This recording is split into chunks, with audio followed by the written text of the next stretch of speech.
Ketemu lagi di ikon yang keempat ya. Saya mohon maaf sebelumnya karena memang telah diundur 15 menit karena saya posisinya juga masih di perjalanan nih. Ini agak numpang sebentar ya minggir gitu. Oke, untuk presentasi hari ini dari AK 70712 dan dari 70 oh dua-duanya 70712 ya. Bu. Gimana Mas Brian? Iya Bu, dari 712. Kakak kelompok 3 kelompok 4. Oke. Oke, karena sudah setengah 8 juga ya, mungkin saya memberikan waktu untuk tim penyaji dari kelompoknya Mbak Lita, ya, Mbak Lita mana ya tadi ya, Lita Rosita ya, dan rekan-rekan untuk memaparkan materinya. Waktu dan layar saya persilakan.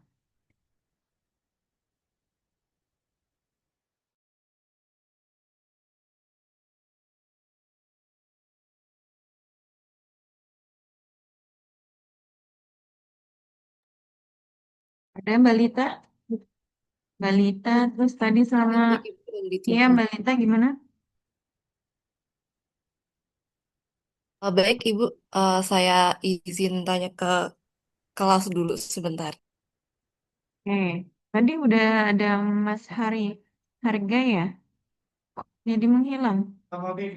Hargianto, aku kan sekelompok sama Mas Hargianto, terus Mbak Livia, kamu, Laras, Mbak Laras, Mas Kevin, Mbak Kartika. Mana Mbak Kartika? Kartika Sofi.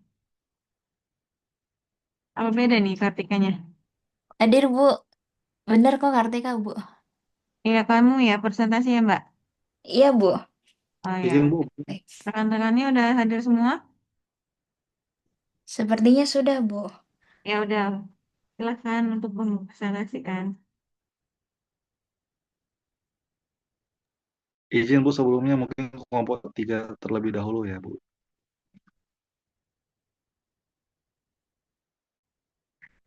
Untuk kelompok 3 dari kelompoknya, sebentar, kelompoknya Jikra tadi Bu.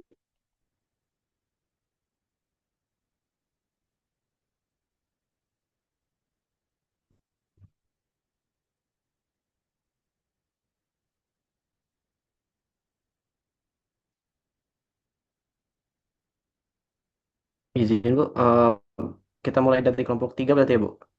Ya siap, dari kelompok 3 dulu Bu. Ya, Mas Dikri Fadila dulu ya Jikri. kelompoknya ya? Atau Iya, gimana nih? betul Bu. Oh Iya ya Bu. Eh, udah. Oh. Oke silakan Mas Dikri. ya, MC-nya siapa? saya Bu, saya juga selaku ketua Bu dan ikut pemateri Oh juga Bu. ya. Oke. Waktu dan layar saya Saya persilakan. izin, terima kasih Bu. Saya izin share screen ya Bu dan teman-teman. Ya oke.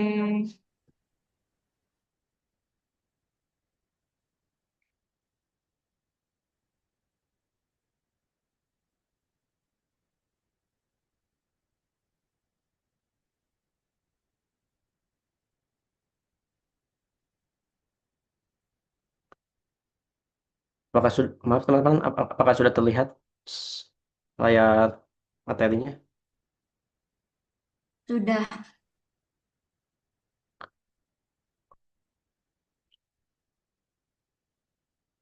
Sebelum dimulai, terima kasih pada Bu Mutiara sebagai dosen pengampu dan teman-teman semua. Perkenalkan, saya selaku ketua 3. Di sini saya bersama yang pertama Ebsan, kemudian Elsa, Elfrisna Watika, Erni Yuliana, Esti Matintan Sianturi, Farhan Febrianto, Farhan Muzaki, Fikri Haris, Fitriana Suci, Gideon, dan Bagah Dwi Krisnandi. Di sini kami membahas materi di LPS sesi 5 dan ke-6. Adapun judul pembahasan kami ialah pengendalian hasil keuangan, analisis pusat pertanggungjawaban dan transfer harga. Untuk mempersingkat waktu, saya langsung mulai. Kepada Mbak Fitriana, waktu dan tempat dipersilahkan. Ya, pertama saya akan menjelaskan capaian pembelajaran yang ingin dicapai melalui materi presentasi kali ini. Pertama, peserta diharapkan dapat memahami keunggulan sistem pengendalian hasil keuangan, yaitu bagaimana sistem ini membantu perusahaan dalam mengkontrol kinerja keuangan setiap unit kerjanya. Kedua, peserta diharapkan mampu memahami tipe-tipe pusat pertanggungjawaban keuangan seperti pusat biaya, pusat pendapatan, pusat laba, dan pusat investasi. Ketiga, peserta dapat memahami bagaimana pemilihan pusat pertanggungjawaban keuangan yang tepat sesuai dengan karakteristik dan tujuan perusahaan. Keempat, peserta diharapkan dapat memahami konsep harga transfer serta variasinya, termasuk tujuan dan dampaknya terhadap kinerja masing-masing divisi. Dengan memahami capaian pembelajaran ini, diharapkan kita memperoleh gambaran peran pengendalian hasil keuangan dalam mendukung pencapaian tujuan perusahaan. Next. Next. Pada slide ini saya akan sebelumnya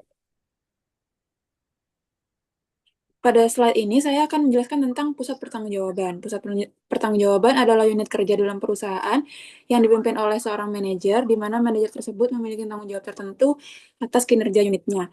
Perusahaan pada dasarnya terdiri dari banyak pusat pertanggungjawaban, mulai dari unit kecil hingga divisi besar. Setiap pusat pertanggungjawaban menggunakan input seperti tenaga kerja dan biaya untuk menghasilkan output berupa barang atau jasa. Output ini digunakan oleh unit lain di dalam perusahaan atau dijual ke pihak luar untuk menghasilkan pendapatan. Dengan adanya pusat pertanggungjawaban, perusahaan dapat mengkontrol dan mengevaluasi kinerja setiap unit secara lebih terstruktur. Next. Selanjutnya, saya akan menjelaskan tentang pusat pertanggungjawaban keuangan. Pusat pertanggungjawaban keuangan adalah unit yang kinerjanya diukur menggunakan informasi keuangan, seperti biaya, pendapatan, laba, atau investasi. Manajer bertanggung jawab atas aspek keuangan sesuai dengan jenis pusat pertanggungjawabannya. Pusat ini menjadi bagian penting dalam sistem pengendalian hasil keuangan yang meliputi pertama, perencanaan dan penganggaran, kedua, pemberian insentif, ketiga, pelaporan dan evaluasi kinerja keuangan.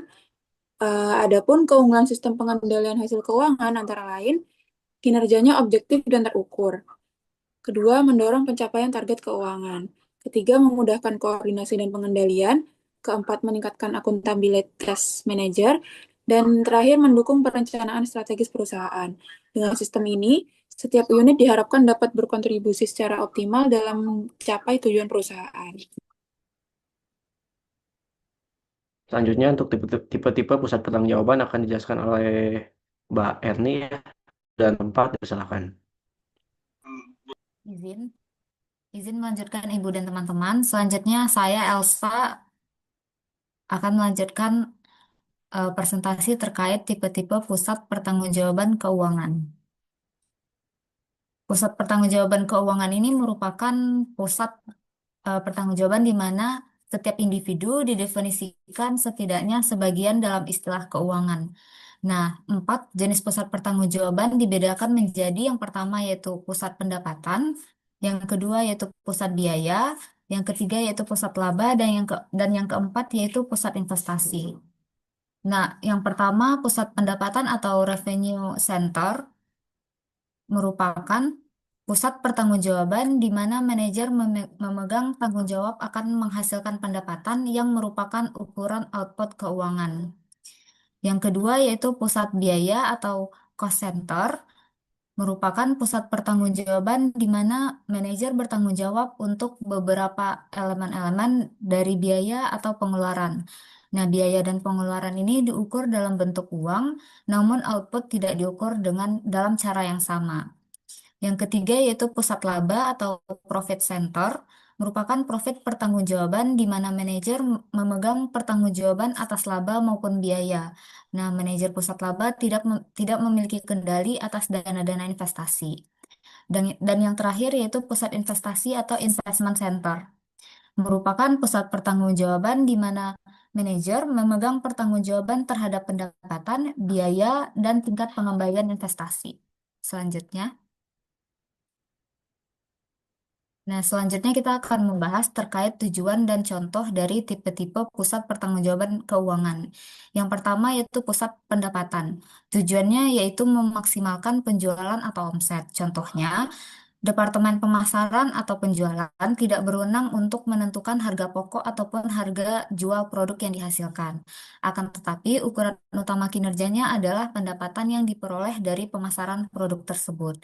Nah, yang kedua, ada pusat biaya dengan tujuan untuk meminimalkan biaya tanpa mengurangi kualitas. Pembagian pusat biaya ini ada dua, ada pusat biaya teknis atau standar dan juga ada pusat biaya kebijakan. Nah, pusat biaya teknis atau standar ini contohnya seperti bahan baku, upah tenaga kerja, dan bahan baku pembantu lainnya. Kemudian yang kedua ada pusat biaya kebijakan, contohnya seperti unit-unit administrasi dan pendukung seperti bagian akuntansi, humas, hukum, SDM, serta penelitian pengembangan atau R&D.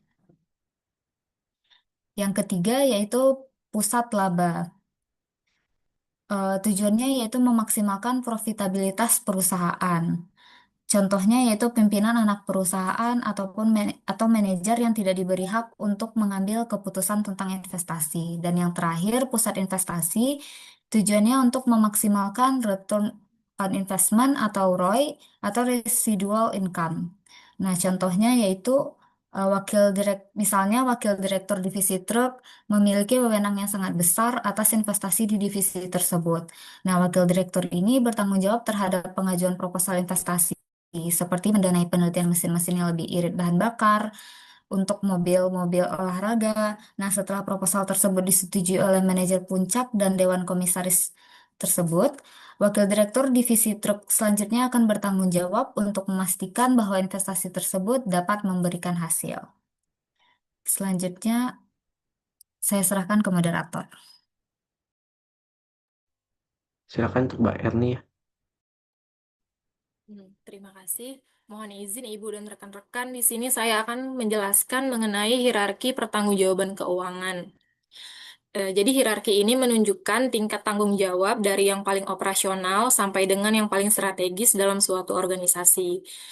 Jadi semakin tinggi tingkatnya, maka akan semakin besar pula tanggung jawab dan dampak keputusannya terhadap organisasi secara keseluruhan.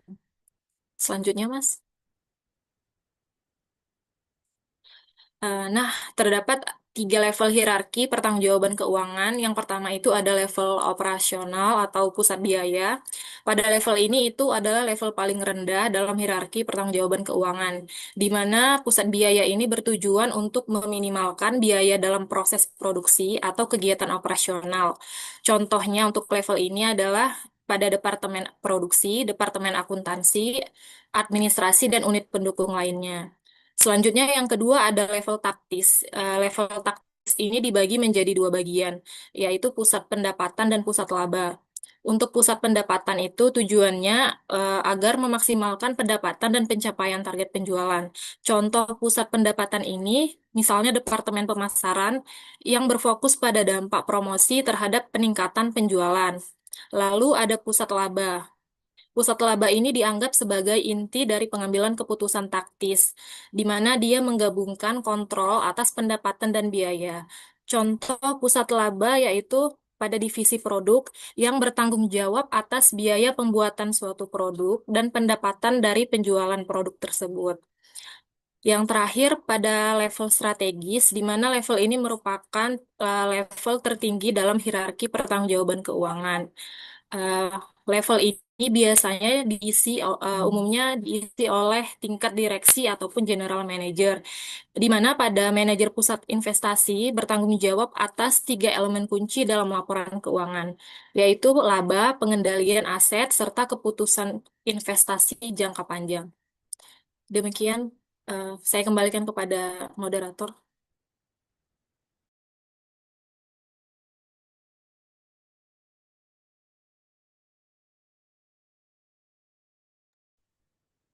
Pak Elvisna silakan ya.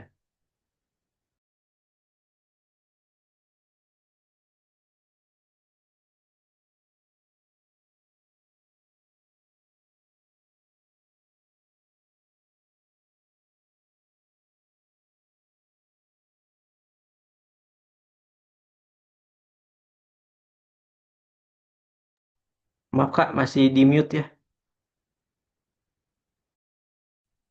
Sorry.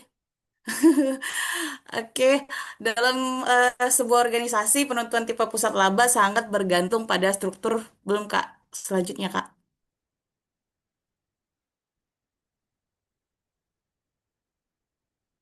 Maaf ya teman-teman. Nah, saya masuk ke varian tipe pusat laba ya. Nah, penentuan tipe pusat laba ini sangat tergantung pada struktur dan strategi bisnis yang dijalankan. Nah, secara umum ini kita dapat empat kategori utama yang dapat kita lihat pada slide ini ya. Yang pertama itu adalah pusat laba fungsional atau functional profit center.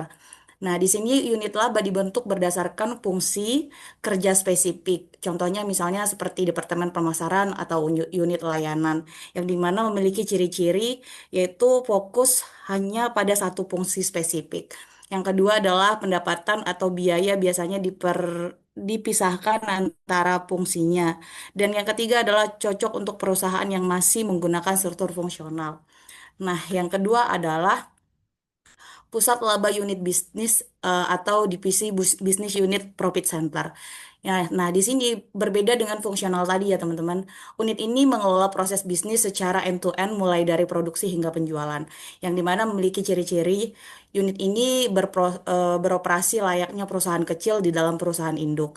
Yang kedua adalah manajernya memiliki wewenang yang luas dan bertanggung jawab penuh atas laba rugi divisinya. Dan yang ketiga adalah model ini biasanya diterapkan pada perusahaan besar atau perusahaan multibisnis. Nah, yang ketiga adalah pusat laba berdasarkan produk atau produk profit center.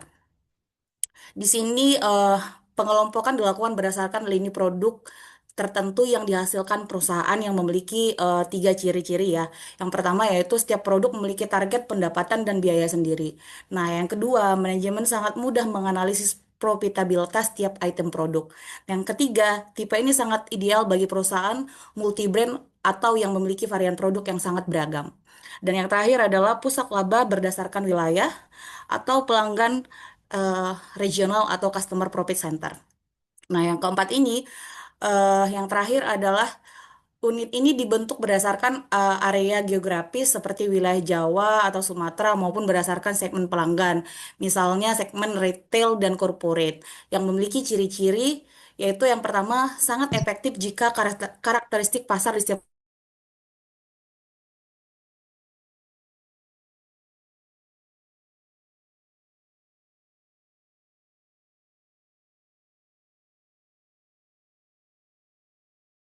Kak.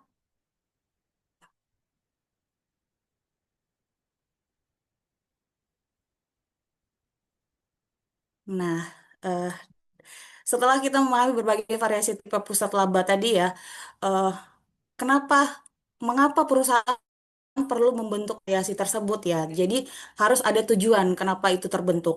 Ada beberapa tujuan pembentukan variasi tipe pusat laba. Yang pertama adalah mengukur kinerja unit secara objektif, di mana dengan menetapkan pusat laba, perusahaan memiliki standar pengukuran yang jelas. Kinerja setiap unit tidak lagi hanya dinilai berdasarkan perasaan, tetapi secara objektif dan melalui angka laba yang dihasilkan. Nah, yang kedua adalah mendorong akuntabilitas manajer. Setiap manajer ini unit kini memiliki tanggung jawab penuh ya. Hal ini mendorong mereka untuk lebih peduli dan bertanggung jawab terhadap hasil akhir dan unit yang mereka pimpin. Yang ketiga adalah mendukung desentralisasi dan mempercepat proses pengembalian keputusan. Struktur ini memungkinkan adanya desentralisasi di mana keputusan tidak selalu harus menunggu dari pusat. Nah, hal ini secara otomatis mempercepat proses pengambilan keputusan di tingkat operasional. Selanjutnya adalah mendorong efisiensi biaya dan peningkatan pendapatan. Dan selanjutnya mempermudah perusahaan mengidentifikasi unit yang berkinerja baik atau buruk. Nah, di sini karena manajer fokus pada labanya, mereka akan secara alami mencari cara untuk menekan biaya yang tidak perlu dan mencari peluang baru untuk meningkatkan pendapatan mereka gitu. Nah, yang selanjutnya adalah eh, memberikan dasar yang kuat untuk evaluasi, perencanaan, dan pengendalian. Selanjutnya saya Hmm? silakan ke rekan saya slide selanjutnya. Besok apa? Oke, selanjutnya adalah kita membahas Nggak tentang tahu. Oke, selanjutnya kita membahas tentang pengukuran kinerja pusat laba. Yang pertama ada laba kontribusi, di mana rumusnya itu adalah penjualan dikurangi biaya variabel. Laba kontribusi ini adalah digunakan untuk mengukur kontribusi unit dalam menutup biaya tetap perusahaan yang berguna untuk keputusan jangka pendek seperti penetapan harga produk. Contoh biaya variabel itu adalah seperti biaya bahan baku langsung.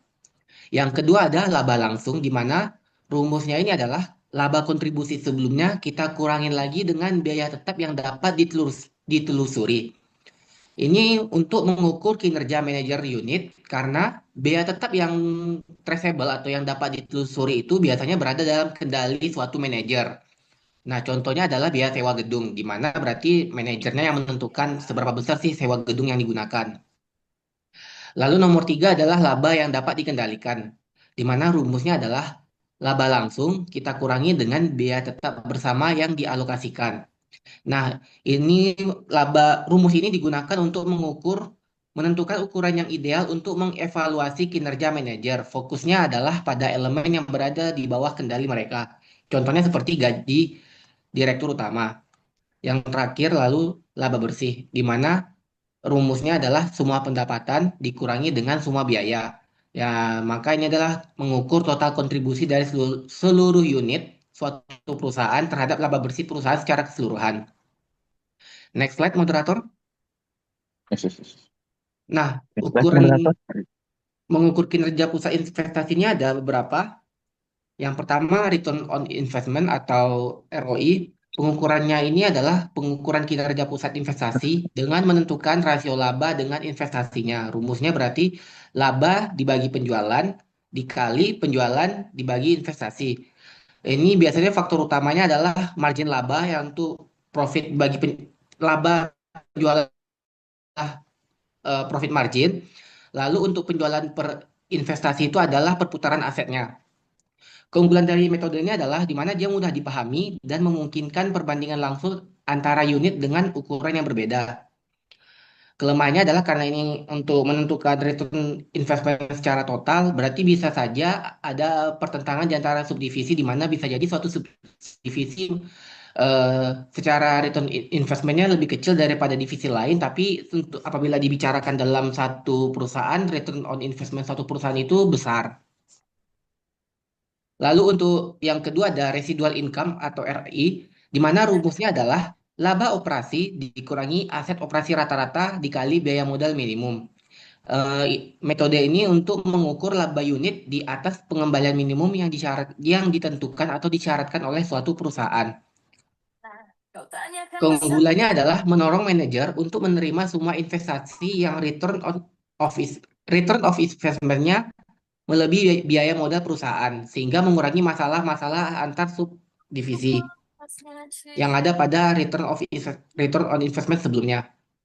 Yang terakhir ada economic value added atau EVA, di mana rumusnya adalah laba bersih operasi dikurangi biaya modal dikali modal yang digunakan. Metode ini merupakan laba yang dihitung dari selisih antara laba bersih dikurangi dengan biaya modal yang diperhitungkan atas investasi. Keunggulannya adalah hal ini merupakan ukuran kinerja yang paling mendekati nilai ekonominya yang sebenarnya, selaras dengan tujuan penciptaan untuk kepentingan pemegang saham. Kelemahannya ya tentu saja berarti perhitungan ini akan lebih kompleks dan memerlukan banyak penyesuaian akuntansi terkait perbedaan standar selama 1 tahun. Lalu untuk slide selanjutnya akan dijelaskan oleh rekan saya, Fitri. Saya akan menjelaskan contoh penerapan pusat biaya pada perusahaan Toyota. Toyota menerapkan konsep Toyota Production System di mana setiap lini produksi diperlakukan sebagai pusat biaya. Artinya, fokus utama setiap lini adalah mengendalikan dan menekan biaya produksi, bukan mencari laba secara langsung. Pada awal tahun 1990-an, Toyota berhasil menurunkan biaya produksi hingga sekitar 25% dengan menerapkan sistem Lean dan pengendalian biaya yang ketat. Setiap lini produksi memiliki target biaya standar dan dievaluasi menggunakan analisis varian. Jika ditemukan pemborosan, Toyota segera melakukan perbaikan proses atau perbaikan pada mesin. Dampaknya, Toyota menjadi salah satu produsen mobil dengan efisiensi terbaik di dunia, biaya rendah, tapi kualitasnya tetap tinggi. Next. Selanjutnya, contoh penerapan pusat laba pada Indomaret dan Alfamart. Setiap gerai Indomaret dan Alfamart diperlakukan sebagai pusat laba, sehingga masing-masing toko bertanggung jawab atas pendapatan dan biaya yang terjadi. Pada tahun 2017, beberapa gerai di Jakarta dan Bandung ditutup karena mengalami laba negatif secara terus-menerus. Penyebab utamanya adalah tingginya kehilangan barang atau shrinkage dan kinerja manajer toko yang tidak memenuhi target laba.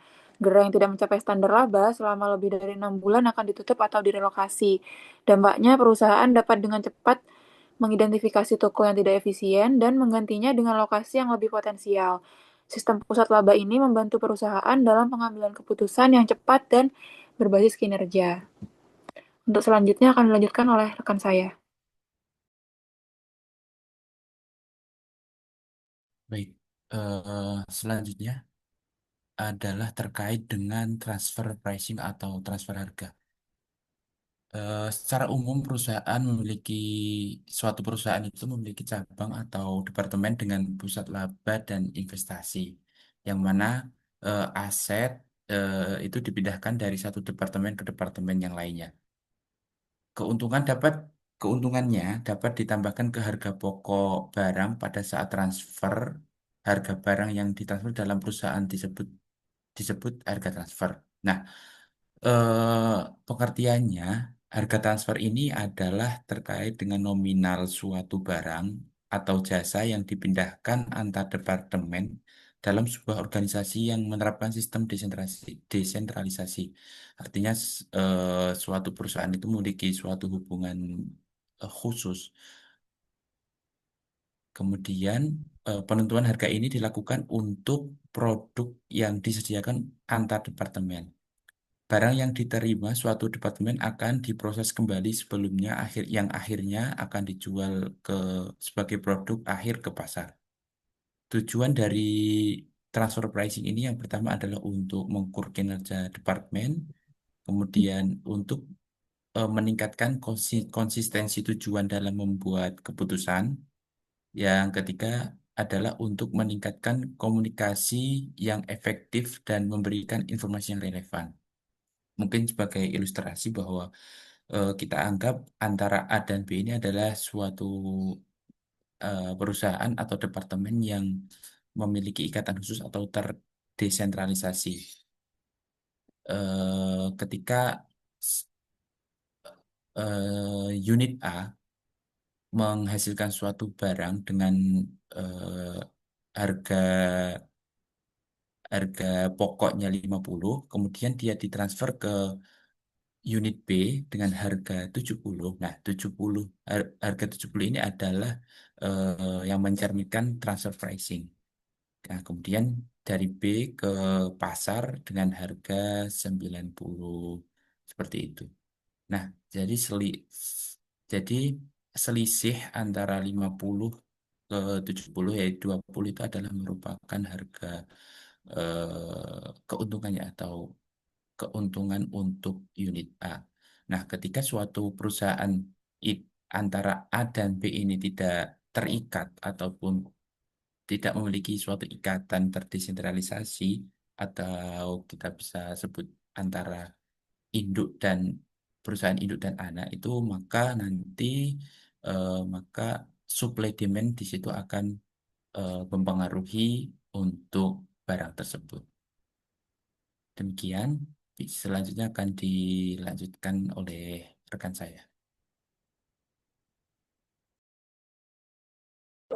Masalah dan isu harga transfer. Pokok bahasan kita kali ini yang pertama mekanisme penetapan harga transfer, yang kedua pengaruh harga transfer pada pendapatan, biaya dan laba. Yang ketiga tujuan harga transfer. Lanjut. Mekanisme penetapan harga transfer. Yang pertama harga pasar. Harga transfer ditetapkan berdasarkan harga jual yang berlaku untuk produk atau jasa yang sama di pasar eksternal. Yang kedua, berbasis biaya. Harga transfer ditetapkan berdasarkan biaya produksi atau penyedia layanan oleh divisi penjual. Jenis-jenisnya, yang pertama biaya penuh, yaitu meliputi semua biaya variabel dan biaya tetap yang dialokasikan. Terus biaya variabel, ini hanya meliputi biaya yang berubah seubah volume produksi. Yang ketiga, biaya penuh ditambah markup, yaitu biaya yang telah ditambah persentase laba tertentu. Yang ketiga, mekanismenya negosiasi, yaitu harga transfer ditetapkan melalui proses negosiasi antara manajer divisi penjual dan manajer divisi pembeli. Selanjutnya,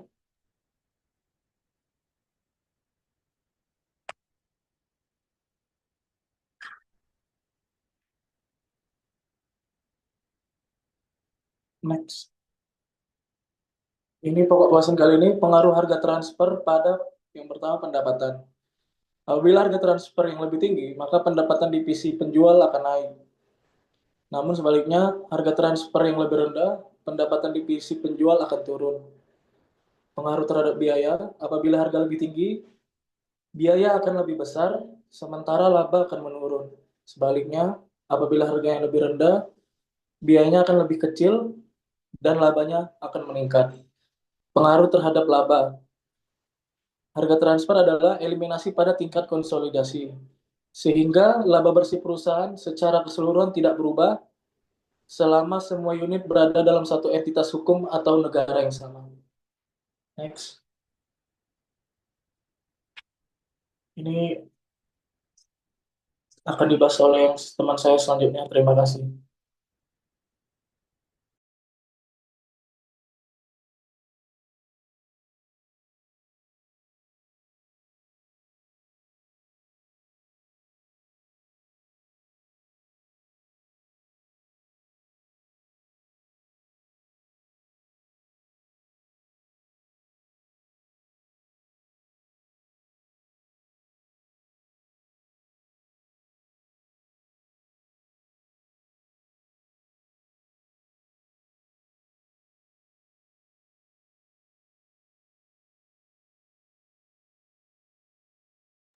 Tujuan harga transfer. Yang pertama, tujuan sinyal ekonomi.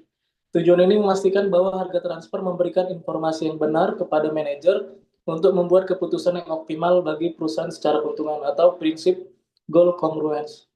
Yang kedua, tujuan evaluasi kinerja atau performance evaluation. Tujuan ini memastikan bahwa harga transfer yang digunakan adalah wajar, sehingga laba yang dilaporkan oleh setiap divisi dapat menjadi dasar yang adil untuk menilai kinerja manajernya. Selanjutnya akan dijelaskan oleh Bagam. Terima kasih.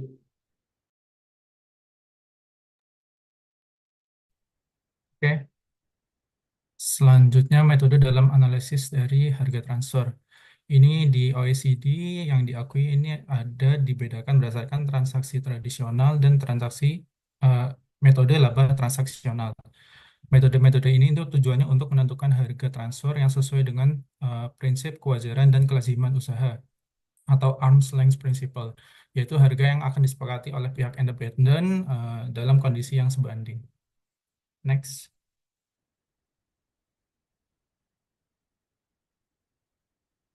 Nah, yang pertama ini comparable uncontrolled price method atau CUP method. Ini yang sebelumnya oleh Mas Gideon ini disebut sebagai harga pasar. Jadi ini aspek yang pertama ini untuk definisinya itu metode yang membandingkan harga yang ditetapkan atas suatu transaksi afiliasi dengan harga atas transaksi independen yang sebanding. Intinya adalah harga atas perbandingan antara harga kepada misalkan atas perusahaan yang terafiliasi dengan perusahaan yang tidak terafiliasi. Fokus utama dari metode ini adalah mengkoreksi harga bukan laba atas harga jual atau beli per unit barang atau jasa yang dikenakan. Indikator kewajaran dari metode ini adalah harga itu transaksi afiliasi dengan yang tidak terafiliasi apakah berada di rentang harga yang sudah disepakati atau titik harga tertentu. Kemudian standar kesebandingan ini cukup ketat dalam metode ini. Yang pertama itu karakteristik dari produk atau jasanya, misalkan identik atau sangat serupa. Yang kedua adalah terkait dengan kondisi transaksi, misalkan terkait dengan volume, misalkan kan kalau kita beli volume yang lebih banyak tentunya dapat harga yang lebih menarik atau jangka waktu, ada juga syarat pembayaran atau tingkat perdagangan, misalkan transaksi di domestik ataupun internasional. Kemudian kondisi penerapannya, pertama yang paling ideal itu untuk transaksi komoditas, misalkan karena harga pasar ini mudah diakses dan tersedia di internet, misalkan untuk di Indonesia ada di ESDM untuk komoditas atau di internasional ada di Trading Economics. Yang kedua adalah jasa sederhana atau aset tak berwujud yang sederhana, misalkan terkait dengan pembayaran royalti. Yang ketiga adanya data internal metode CUP ini, misalkan perusahaan juga bertransaksi dengan pihak independen yang terafiliasi atau pihak independen yang tidak terafiliasi untuk produk atau jasa yang sama. Next.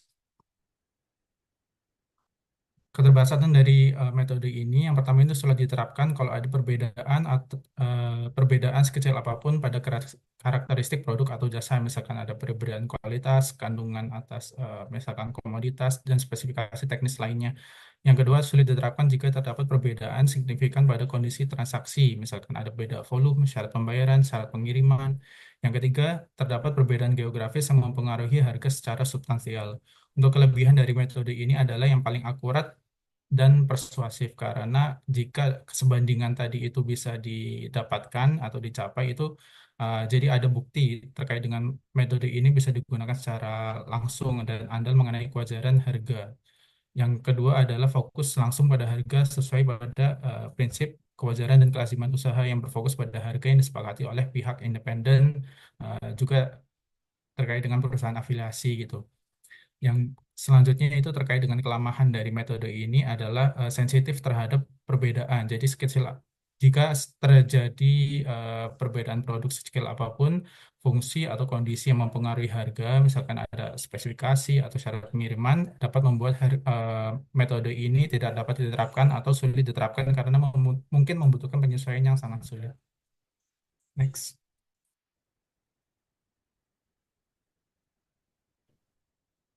Selanjutnya yaitu kondisi batasan dan kelemahan harga pasar. Yang pertama, kondisi yang dihadapi manajemen terkait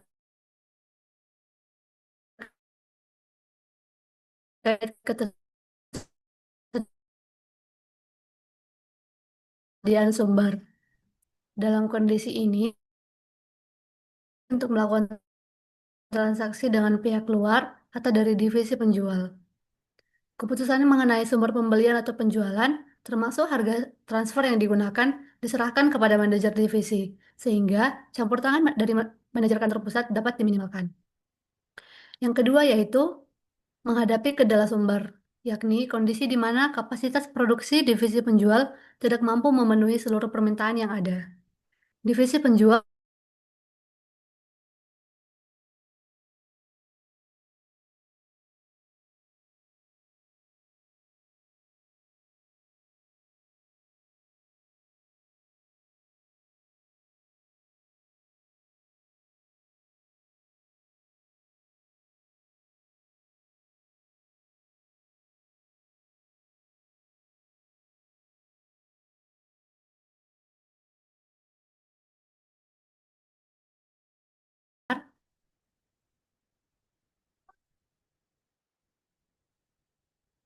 slide sebelumnya.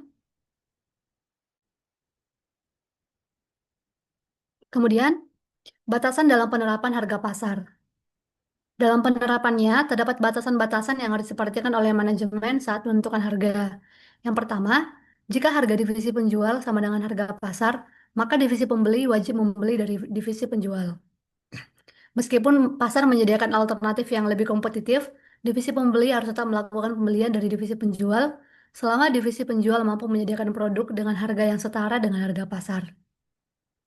Yang kedua, apabila terjadi distress price dari pemasok, yaitu situasi ketika pemasok luar menawarkan harga yang sangat rendah, namun secara temporer, divisi pembeli tidak diperbolehkan untuk beralih ke pihak luar.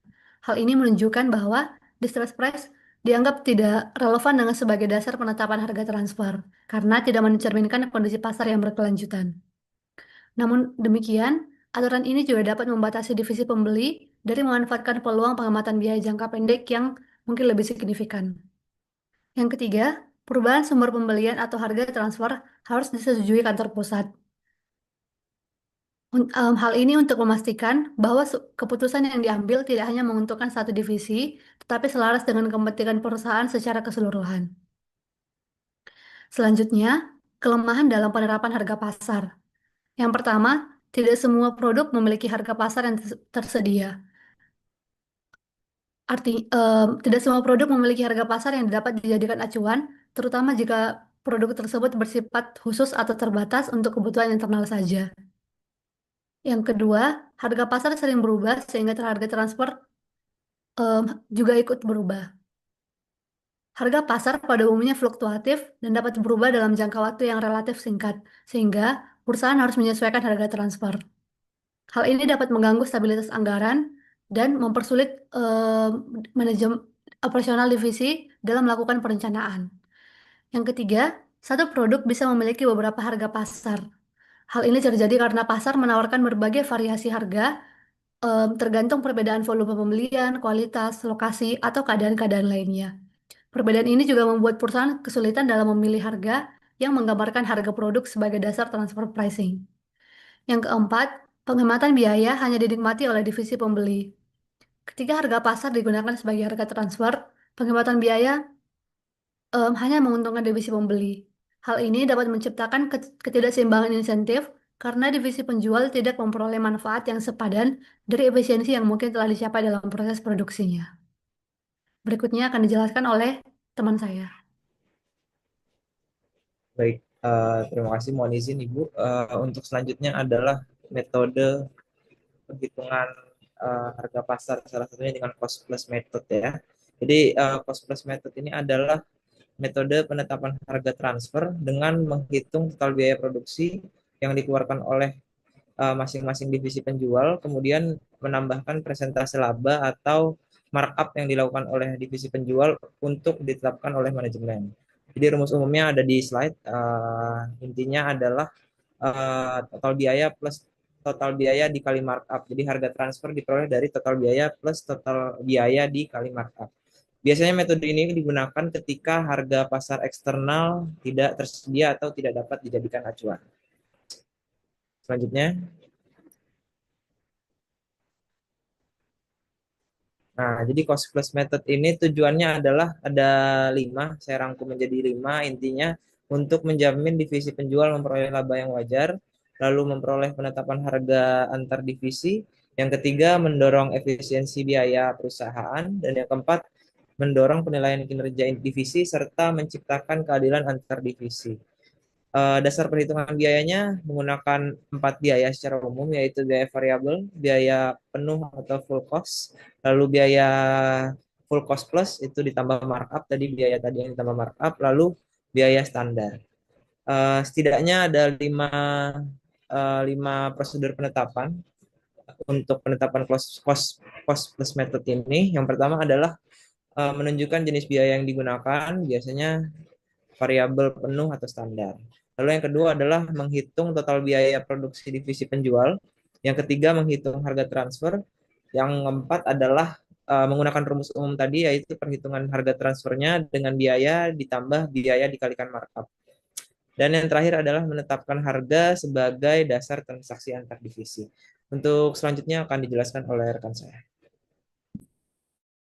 Selanjutnya contoh dari cost plus method tadi ialah ada perusahaan bernama PT Alfa memiliki 2 divisi. Yang pertama itu divisi komponen atau penjual memproduksi gear unit.